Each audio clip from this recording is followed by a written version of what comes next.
Hi everyone, welcome back to my channel. I am J. Monet Hill. This is the Travelers Club. I am here to share with you all things travel, Disney World, cruising, and my life as I explore this beautiful world that God has given us. Thank you for tuning into today's video. If this is the first video of mine that you are seeing, hi, welcome.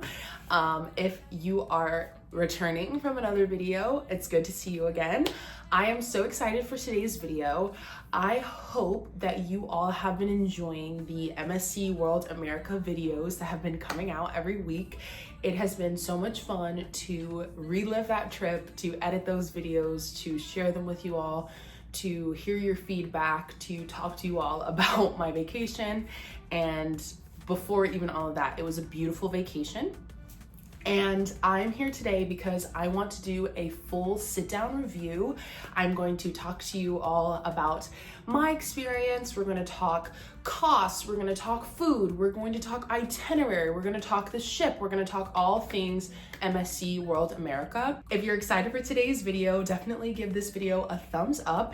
If you want to join the Travelers Club, feel free to subscribe down below and hit the notification bell so that you never miss any of my uploads. And comment down below and let me know what was your favorite thing from the cruise series. There are, I believe, 7 videos from embarkation, all of our stops, and disembarkation. So if you missed those videos, I'll have the playlist linked and you can definitely check those videos out. It was so fun. It was such a unique experience and I'm excited to just sit and talk a little bit with you all about it. And I'm gonna put some footage of the different spaces, some of the different experiences that we did in this video. If you are looking to potentially book a MSC World America vacation and you're on the fence about it, if you've never cruised with MSC before, this at this point will be this was my second MSC cruise. I have my third MSC cruise booked for later this year in March. So I definitely recommend MSC as a cruise line brand. They're pretty new to the America circuit, but just speaking about MSC as a unit, as a whole, I've had nothing but positive experiences. No horror stories, nothing that I would deem, nothing that I would say is unredeemable in any way. So that's just a little spiel about the MSC company as a whole. If you are looking to book your next MSC cruise, Disney cruise, any vacation, I am a travel agent. My mom is also a travel agent. We work through IntelliTravel. We have a business that helps people, individuals, families, couples plan dream vacations for affordable prices. We know that sometimes traveling can seem a little bit like so far out of reach, especially in this economy. It's really not. I am not rich by any means, and I still am fortunate and blessed enough to be able to travel with a little bit of help, planning, and budgeting. You can absolutely do a vacation just like this one that we're going to talk about today. So let's jump into it. I went on the MSC World America last year in December of 2025. We went on a 7-night, 8-day sailing out of Miami. And at that point, the ship was less than a year old. I think it was about maybe 8 months old at that point.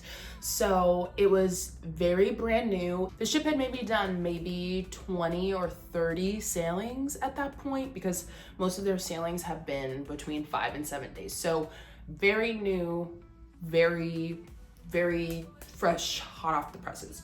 We did this cruise in December of 2025. It was December 13th through December 20th.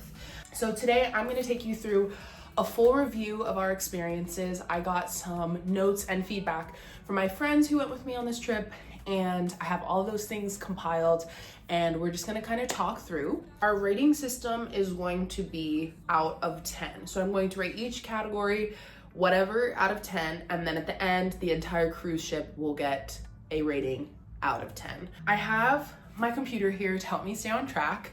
Today, I am going to talk through 5 major categories. Now, these are my personal opinions. I do not work for MSC. These videos are not sponsored by MSC, even though MSC, if you see this, I would love to work with you one day.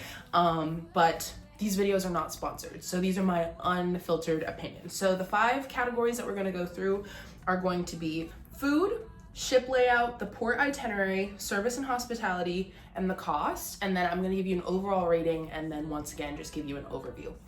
As I'm talking, I might throw little things out, but I'm gonna try to stay within my different categories.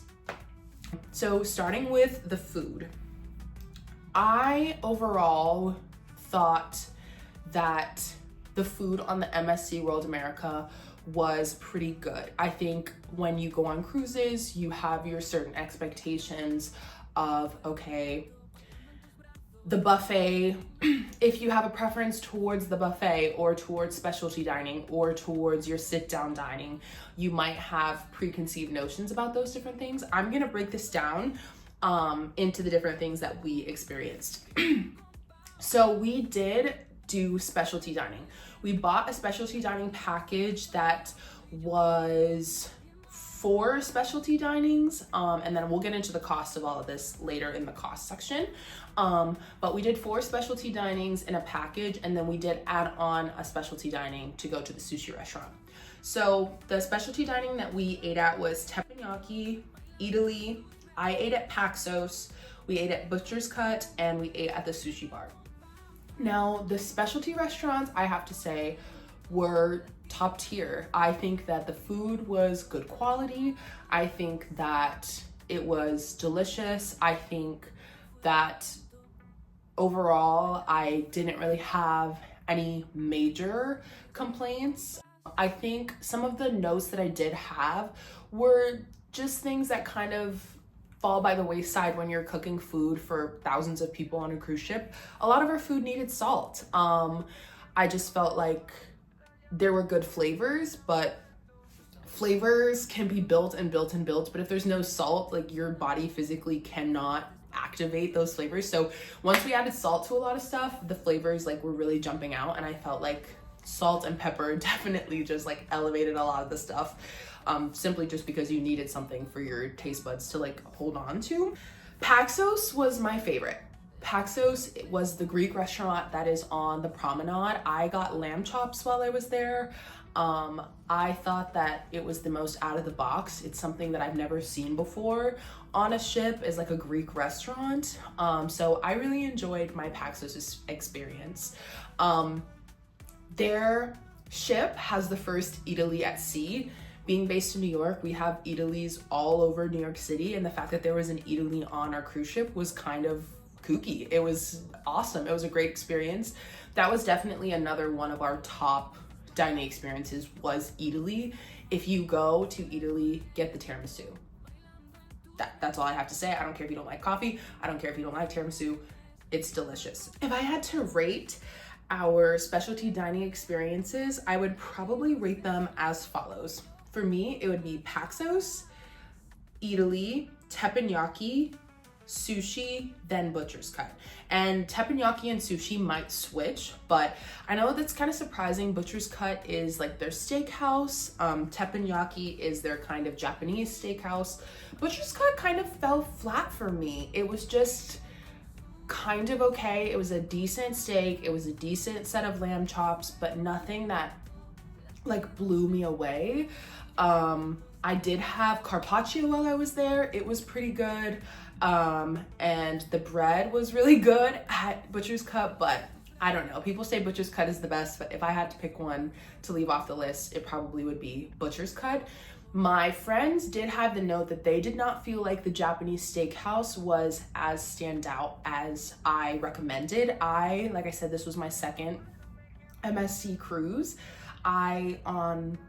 Earlier last year went on the MSC Seashore, which is a smaller ship in the MSC fleet, and me and Trevor, my partner, did the teppanyaki on that ship. It was absolutely stellar. There were just some little things that, like, once again, you can't really control on those bigger ships, but like we didn't use real chopsticks. We had like paper chopsticks, like you were ordering takeout food, which is kind of just like a little bit weird, you know, when you're at a high level $65 a person dinner Japanese steakhouse and I'm using wooden chopsticks, you know.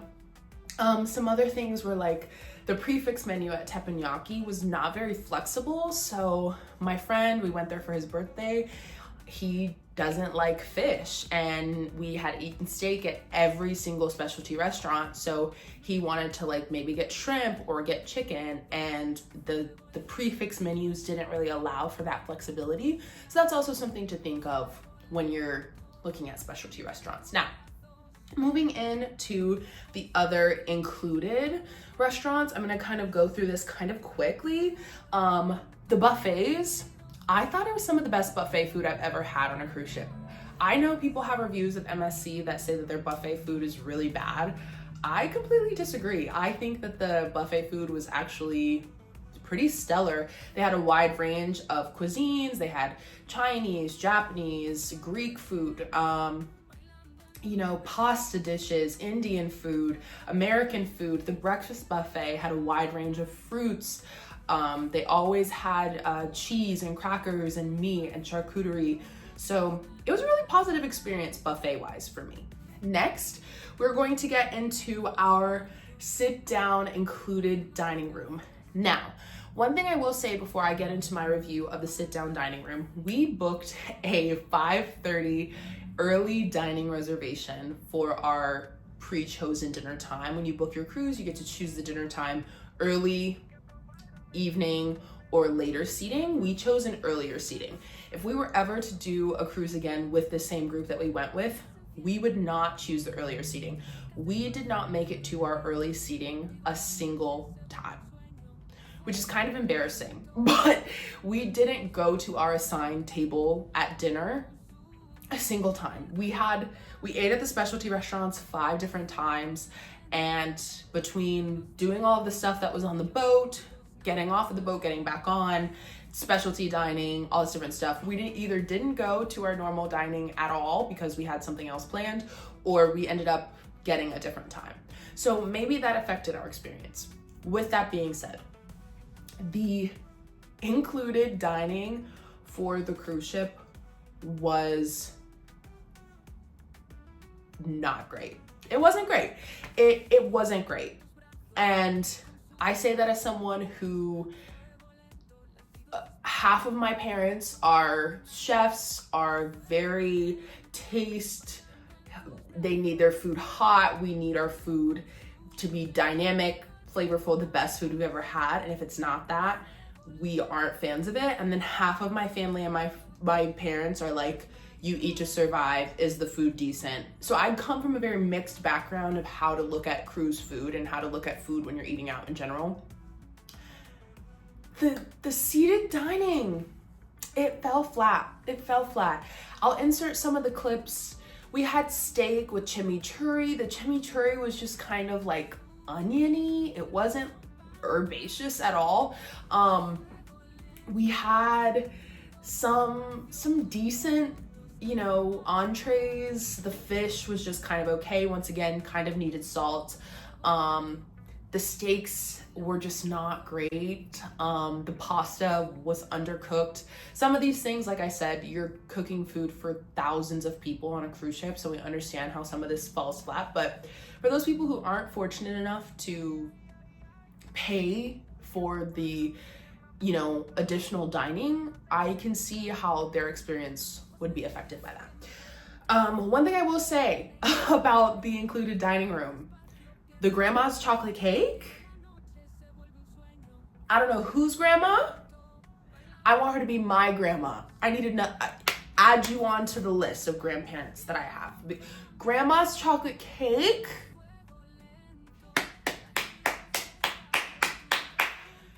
That chocolate cake was so good. It's like a chocolate cake with like caramel layered in between the chocolate cake layers. They served it with vanilla ice cream. The last night of the cruise, we went to a seated dining just to get cake. And I didn't see it on the buffet at any other time. We only saw it on the menu every single night at the seated dining. So take that for what you will. Do I think the chocolate cake redeems the fact that the seated dining was like a solid 2 out of 5? No, I don't. But take that or leave it. Up next, included extras.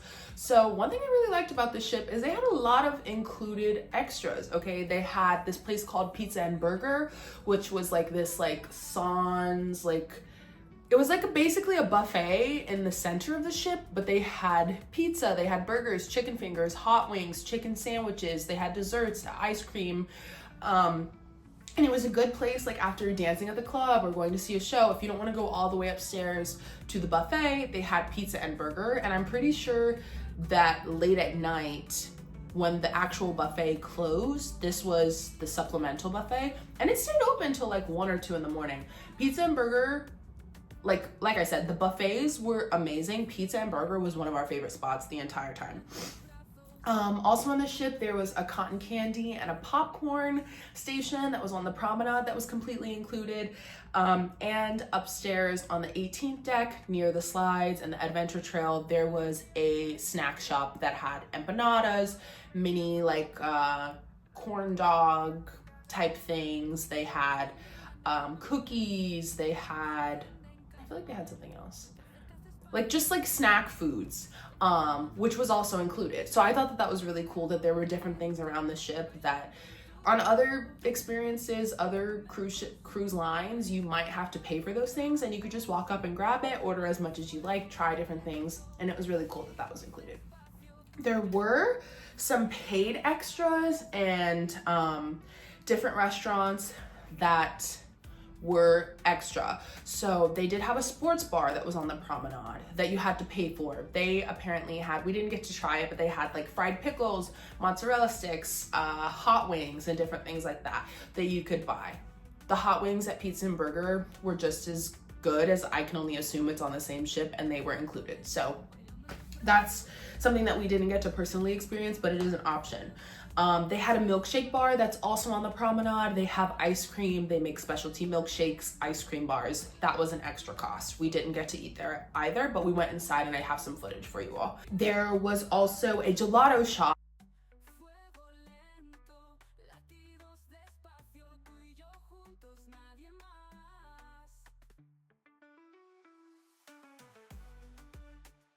that was near Pizza and Burger on the inside of the ship. We went to the gelato shop twice. We got a few different things. There's also a chocolate shop, macarons inside of that chocolate shop. I thought the prices were pretty decent. I got like an ice cream sundae with brioche, or like a gelato sundae with brioche and gelato, and it was like, I think $6, and I got 2 of them during the course of our cruise. So it was pretty affordable. But that's just something to think of, like that those things are an extra cost. There's also a gelato bar up by the pool that's an extra cost as well. So, you know, there is ice cream like just out of the machine that's like chocolate and vanilla, or like a mix. Chocolate vanilla swirl with cookie crunch, please. They have those machines, but like if you're looking for like a strawberry ice cream or a pistachio ice cream, that's gonna be extra cost. I didn't see any ice cream, like scoop ice cream bars that were included, which some cruise ships do have. So that's also something to think of if your kids or you are super into ice cream. The last thing I want to touch on is bars. I don't drink. No one in our group really drink that much. One of my friends had a couple of drinks and would just stop, but we did stop into a few spaces to do different activities. There were plenty of bars. There's a champagne bar. There's like an elixir bar. There is a speakeasy on the ship that we got recruited to go to, which is very top secret. I am not at liberty to say very much about it, but that is also a bar that is on the ship. There's lots of cocktail bars. There's bars at the pool. There's bars, enough bars. If you drink, you're catching my drift. There's enough of those spaces to where you could really go to a different bar every single night and get a different drink, a different cocktail experience. And they make mocktails and Shirley Temples and all those different things at most of the bars, I can assume. So that is my review of the food. Now, I know I said a lot of good things. I said some not so great things. I'm going to rate our food out of 10 an 8, okay? Now, with that being said, please take into consideration that I myself only ate at my included dining twice. Okay, the other 5 nights I ate at specialty dining. Okay, I'm sure my rating would be exceedingly lower for food if my dining was at the included dining. That is my personal rating based on my experiences and how many times I ate there. The not so great food at the included dining didn't ruin my experience that much, but I also didn't eat there that much. So I just want to be transparent. That was my experience. Now, moving on.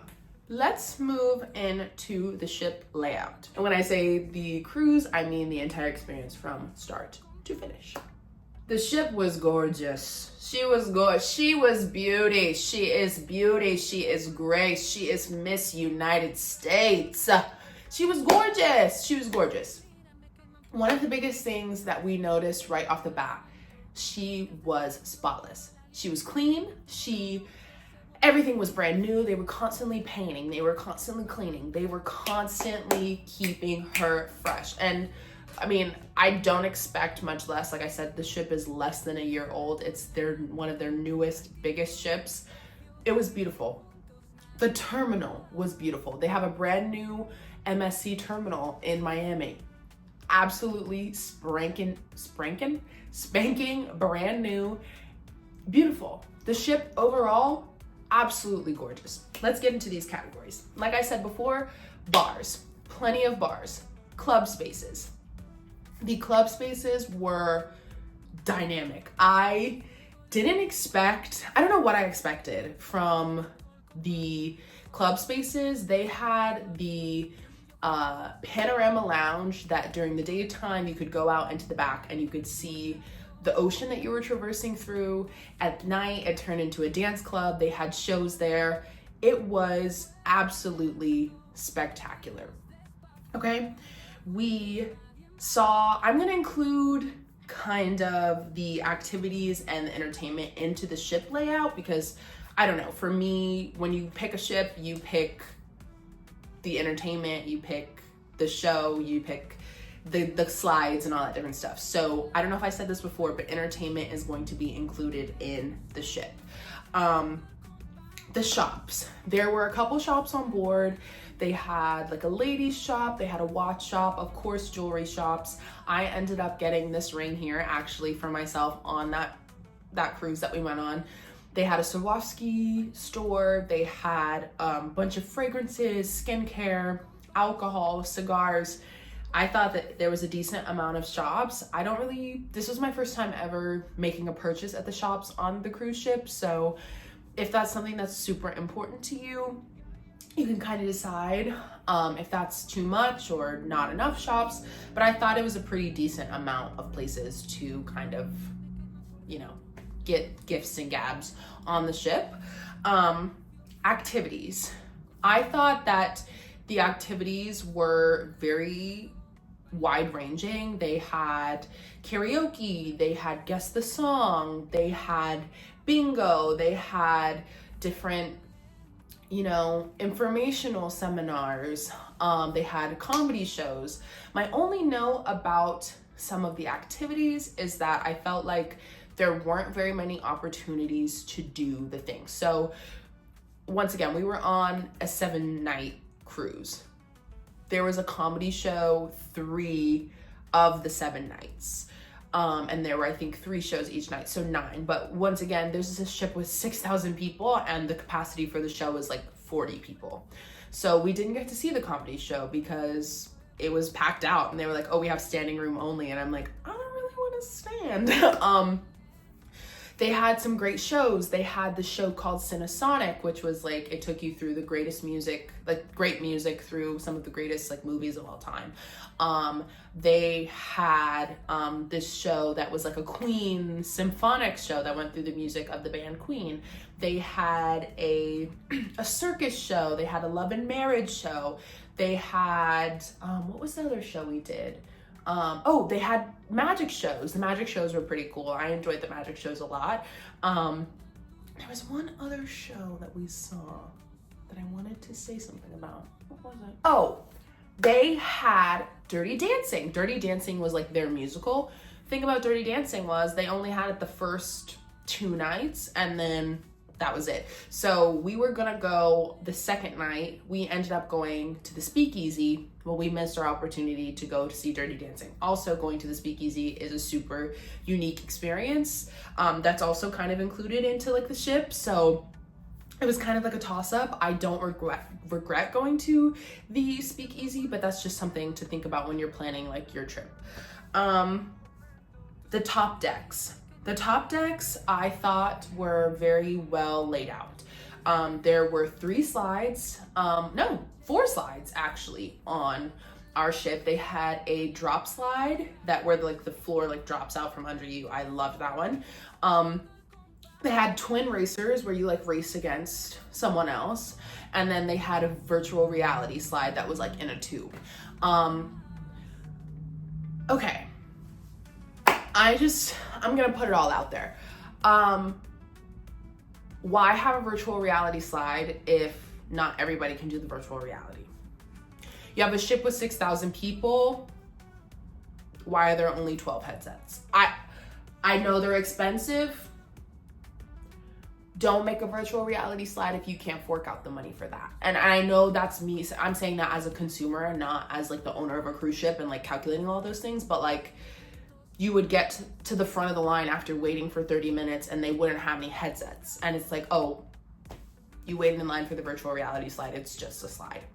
And like, granted, it was a great tube slide. You could go individually or with someone. They didn't have enough headsets. So that was just a little bit kind of like, you know, it's kind of like, that's a big part of the marketing is like, we have this VR slide and you really don't. They had the cliffhanger. The cliffhanger was one of our favorite things that we did on our trip that was on the boat. It was like, it's not like a roller coaster. It's like a ride that like lifts you off the edge of the boat and you swing over the edge. It was beautiful. It was so fun to do. It was exhilarating. You did have to pay for the cliffhanger, but all of the other activities were included. So the slides were included. They had a dry slide that went down 10 decks. That was included. That was super fun.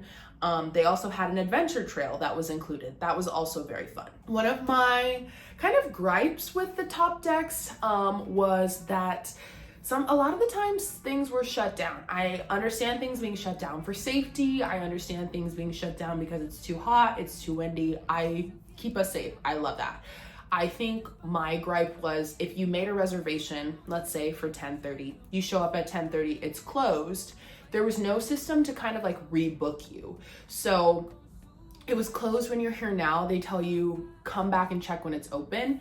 On the app, you're only allowed to book that experience so many times per day. So let's say you could only book the adventure trail once per day. If it was closed because of wind and your booking says that you had one at 10:30, they didn't really have a system to like say, oh, it was closed at 10:30, this person can be rebooked. It's just kind of like, well, missed your reservation. And so the staff was pretty lenient. They would let you, like, as long as you were able to show them like, hey, I had this at 10:30, they kind of knew, oh, it was closed earlier today. It was still a little bit of a hassle because not all cast members know all of the information. So it was just a lot of like kind of back and forth. That being said, the adventure trail, so fun. 10 out of 10 would recommend, would do again. The jaw drop slide, it's a dry slide, okay? I'm sure for kids, it's super fun. We did it once. To say we did it, it was fun. It wasn't super fast. It wasn't super exhilarating. It was beautiful to like see the open when it was open. Yeah, it was decent, okay? The cliffhanger, 1,000 out of 10. It was an extra cost, absolutely worth it. The slides, other than my one little like princess gripe about the VR headsets, I thought the slides were great. We never waited in line longer than like 20-30 minutes, which once again, for a water park slide on a ship with 6,000 people, not that bad. Let's get into pools. Pools is also going to be a part of the ship layout. Pools and hot tubs. They had a lot of pools and hot tubs. It somehow wasn't enough. I'm pretty sure there were, if I'm counting correctly, there were 4 pools. 1, 2, 3. one, two, three. There are 4 pools. And like, I kid you not, like 10 hot tubs. Plus the 2 hot tubs that were only reserved for Yacht Club and Bella members. It wasn't enough. It purely wasn't enough. On those hot sea days when everyone and their great grandmother and their babies and their toddlers are in the pools, like, it's a lot of people. If you want to swim, you got to get there early. One thing I will say about the pool decks, I never felt like there wasn't enough chairs. I never felt like there wasn't enough seating. They also had some cabanas and like kind of comfier, bigger, fluffy chairs that were not for purchase. So like they were completely free, which I also enjoyed, because on a lot of cruise ships, honey, they're getting that check. They're charging you for the cabanas. They did have cabanas obviously for purchase, but they did have lots of spaces, lots of like swings, public chairs, public like loungers, that anyone could just kind of grab, which I really enjoyed. So overall, I loved this ship. I loved it. I loved it. I loved it. I know that I had some things to say. Overall, she is beauty, she is grace, she is Miss United States, okay? I thought that it was absolutely great. They had things for the kids. They had a kids like mini slide. They had a kids pool. They had, they had hot tubs. They had an indoor pool. They have an outdoor pool. They have adults only pools. There were lots of great things about this ship that I enjoyed. There were lots of places to just sit and hang out. There were great shows. There was a dynamic range of activities. And the ship layout, it was huge. It was huge. Other than those moments when you're on a pool deck at 2 p.m. on a sea day and like everyone's out there, I never felt like overwhelmed with the amount of people, which I enjoyed. So the ship from me is going to get a whopping 9 out of 10.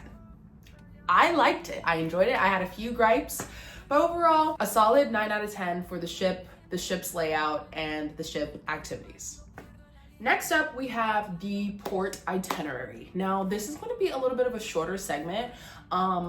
If you are interested in everything we did on our port days and what we experienced, our excursions, head and check out the vlogs from those days. I'll have the playlist linked in this video.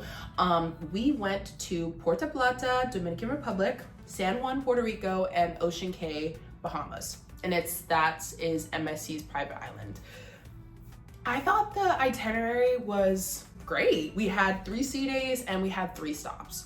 So I thought that gave us plenty of time to explore the ship, do things on the ship, and also going to 3 different islands within a week is like stellar to me. I thought it was great. And the fact that it wasn't just Nassau, Bahamas, or it wasn't just 2 days at their private island, it was 2 different countries and then their private island, I thought was pretty spectacular. So in the Dominican Republic, we stopped at Taino Bay. Taino Bay, beautiful. I've never seen a cruise port like that. It was like a resort for cruise passengers. They had lazy rivers, they had pools, they had bars. If you don't want to leave that concentrated cruise port area, there's so much to do that is included with just being a cruise passenger. I had never seen anything like that before. Taino Bay, I love you, Miss Girl. San Juan, Puerto Rico. That was like my, I want to say 3rd or 4th time in San Juan. I've been there on cruises and I've gone and just flown to San Juan. It rained and we still managed to have a great time, but it did kind of like put a halt on our day kind of halfway through. It was kind of like, whoa, let's recalibrate. But yeah, there was a lot to see. San Juan was like super rich in like history, architecture, and like buildings, which was kind of like different than like Puerto Plata. I'm sure there's like lots of building and rich architecture history in Puerto Plata, please do not get me wrong. But in Puerto Plata, we did a cliff jumping experience. So that was our excursion. We spent a lot of time in the mountains and then like in the kind of touristy shopping area. So that's just kind of what we did. And then the last day being in Ocean Cay, we were able to sit on the beach. I can make a completely separate video about MSC's private island. And if that's something that you're interested in, comment down below and ask me questions about MSC's private islands. I've been to lots of different private islands from across the cruise line, so maybe I'll do a private island video. But Ocean Key or Ocean Cay, depending on how you say it, I adore her. I adore her. That's my second time going to Ocean Cay, and she's beautiful. She has, I'm pretty sure, like 7 beaches. She has 7 beaches. There's plenty of lounge chairs. There's umbrellas that are included with your cruise fare. You don't have to fight to get the free umbrellas and then end up paying for one. There's lots of different chairs. There's a buffet. There also are snack shacks along the beach and along the island. So if you don't want to walk all the way back to like near the dock, I guess, to go to like the original or like the main hub buffet, they also did have like food trucks where you could get like different things. So I also thought that that was a huge plus. We went snorkeling when we were in Ocean Cay. That was beautiful. There's lots of marine life there. It's a nature reserve also. It's like they have a restoration project, so it's very beautiful. So overall, I thought the port itinerary was absolutely stunning. Leaving from Miami was beautiful. Like I said, they have a brand new cruise port that they just built in Miami. So from start to finish, it was absolutely amazing. So for the port itinerary, I am going to give the MSC World America a 10 out of 10. She ate that up, okay? No notes, okay? My only thing, like, you can't control the weather, you can't control God. It rained. That MSC can't control the rain, okay? If she could, I'd be concerned. But 10 out of 10 for the port itinerary. Moving on to service and hospitality. Now, for the service and hospitality, I have this broken up into 3 separate categories. The restaurant staff, the housekeeping, and the excursion and guest services crew. I'm gonna start with excursions and guest services. They were kind. They were helpful. They were not particularly going above and beyond. They weren't particularly rude. They were there, they did their jobs, they helped us when we lost our phones. We had a phone that was left in a bathroom. They helped us retrieve it. They were very helpful. They were very polite. They were very kind. Nothing wild of note here. Just very run of the mill. And that's just all I have to say about that. Not stellar, amazing, like, whoa, mind-blowing service, and also not like bad service. It was good, it was decent service, and they had a good service for lost important belongings like phones, which is a plus. Don't lose your phone.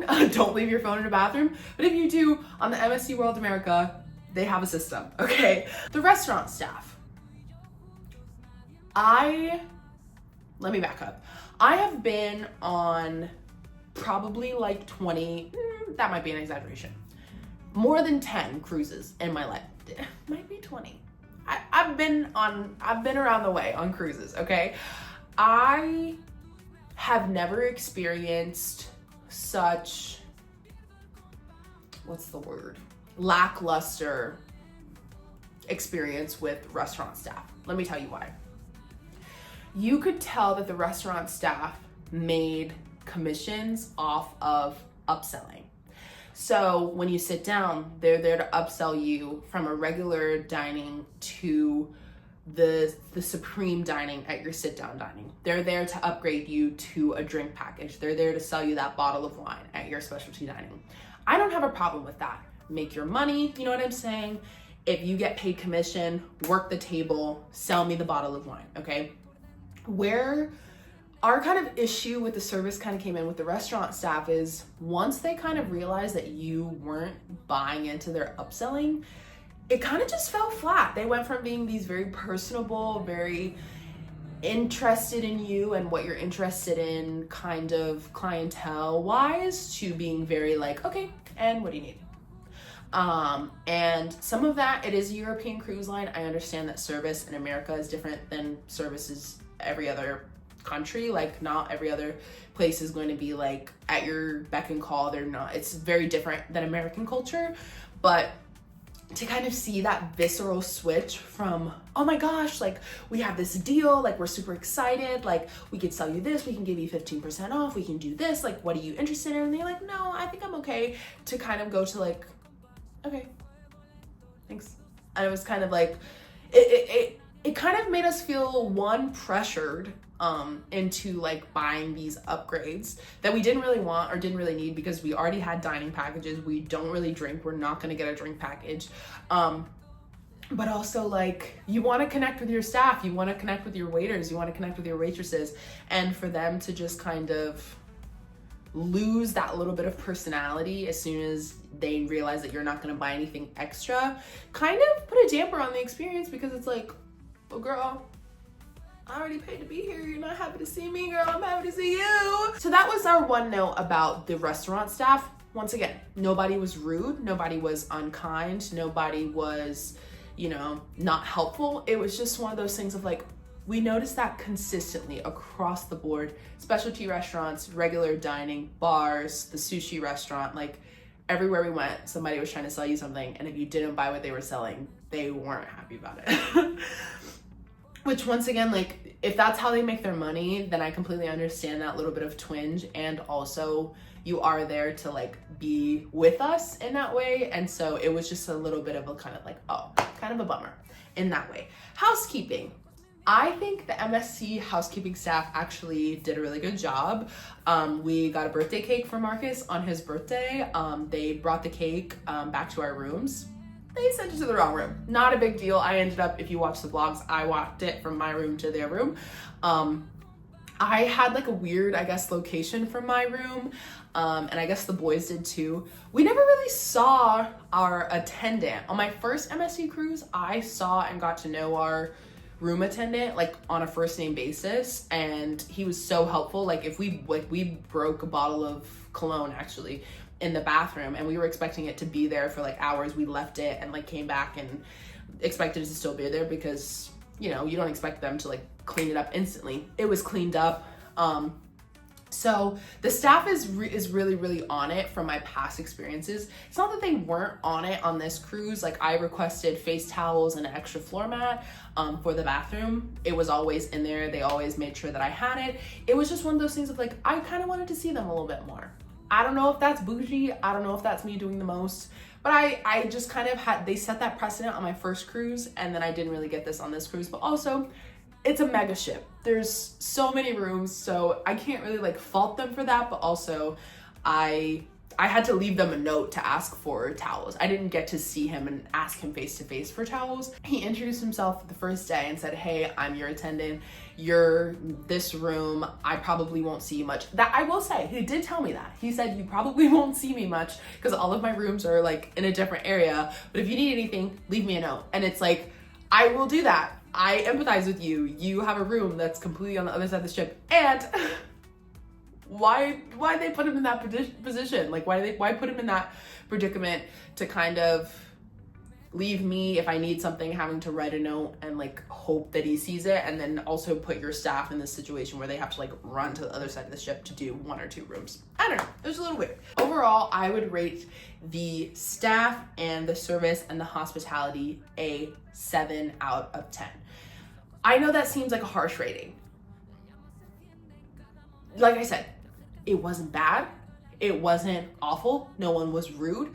No one was particularly unhelpful. I just felt like for a brand new ship, it could have been better. I felt like, especially with the experience that I'm used to with the first MSC ship that I was on, I kind of felt a little bit lackluster. Wasn't bad. 7 out of 10 is 70%. Still a passing grade, you know what I'm saying? Barely. It's a passing grade. I wouldn't fail them unless somebody was like completely rude and we had experience after experience after experience of people being rude. It was just a little lackluster. And yeah, so that's what I have to say about that. 7 out of 10. Getting into our last and final category, we have the cost. Everyone's definition of affordable and expensive and reasonable and extreme are completely different. My experience is that an inside cabin on a mega ship for a luxury cruise line, major cruise line, can start anywhere from $700 a person all the way up to the thousands. The low range of that can be anywhere from $100 a person to $400 a person for an inside cabin. A balcony, you're looking to fork out anywhere from $750 to $3,000 a person for a balcony cabin on other cruise lines, okay? So with that being said, I thought that the cost for our MSC cruise was reasonable. The reason I say this with a little twinge is because I went as an individual. I paid about $400 for one person for an inside cabin. Now, something about MSC that is super amazing that I've never seen on any other cruise line is MSC gives you the opportunity to travel solo. So a lot of other cruise lines, you're gonna pay that price for two people, even if you only have one person in the room. MSC allowed me to pay that rate for one person. It was amazing. I paid my $400, swiped the card, moved on with my life. My friends, two of them were in one balcony room. They paid upwards of $2,000 for their balcony room for the same exact sailing. Now, their balcony room had a couch, it had a balcony, it had more space. Pick your poison, okay? So for an inside cabin for two people, it would have been about $800, $900. For their balcony cabin, it was upwards of $2,000. Once again, that's not extreme for a mega ship, brand new 7-night sailing. Not terrible. Now, once again, this just depends on what your definition of expensive, reasonable, non-expensive is, okay? I thought even with our added dining, even with the extras that we got, the shopping that I did on the boat, the pina coladas here and there, I thought that we made out like bandits, I think. Personally, I don't think that we spent an egregious amount of money on extras, and part of that is because I felt like MSC did a really good job of making things feel included. It was fully laid out for you. It didn't feel like the buffet was my only option, so I have to do the specialty dining. It didn't feel like, oh, well, the buffet is my only option, so I'm gonna have to go to the sports bar and buy something extra. They had pizza and burger. Now, we already spoke about the food. I didn't feel like I had to do specialty dining. I bought my specialty dining package before we even got on the boat. That was, I believe, $245 for 4 specialty dinings. Once again, not crazy, okay? Some of these meals we're looking at, if you bought them on the ship after you already got on, $65, $75, $85 for these prefix menus, and we got 4 of them for $245. Not bad at all, okay?